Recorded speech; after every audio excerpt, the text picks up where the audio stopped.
धागे, विश्वास और प्यार के। तरुण ने अपनी कॉलेज की दोस्त कविता से शादी की थी।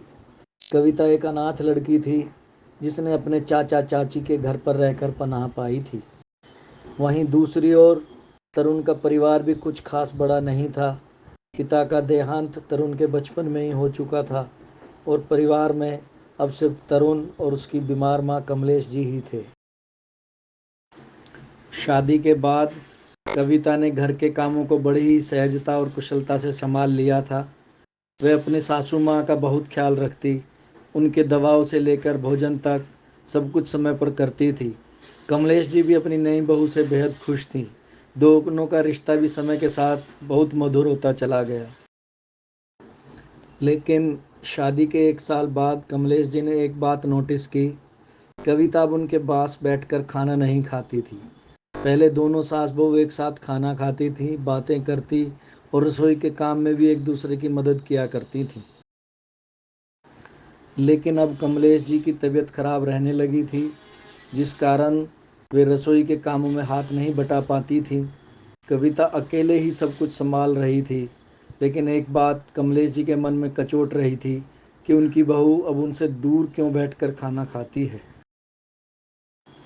एक शाम कविता ने कमलेश जी को चाय और बिस्किट ला कर दी।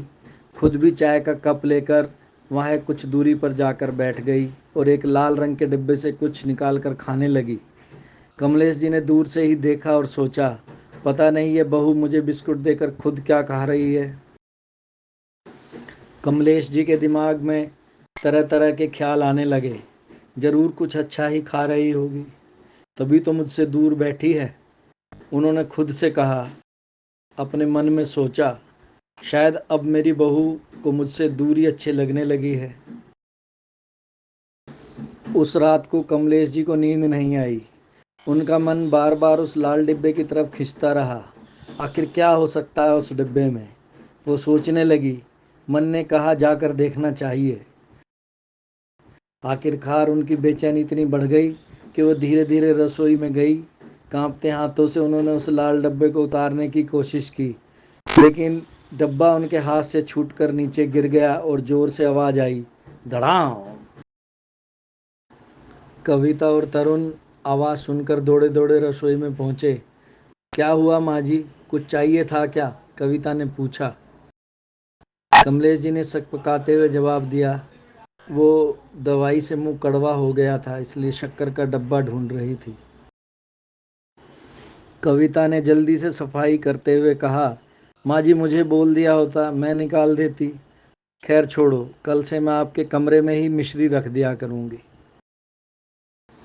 जब कमलेश जी ने ध्यान से उन बिखरे टुकड़ों को देखा तो पाया कि वे सब मीठे नमकीन बिस्कुट के टूटे हुए टुकड़े थे।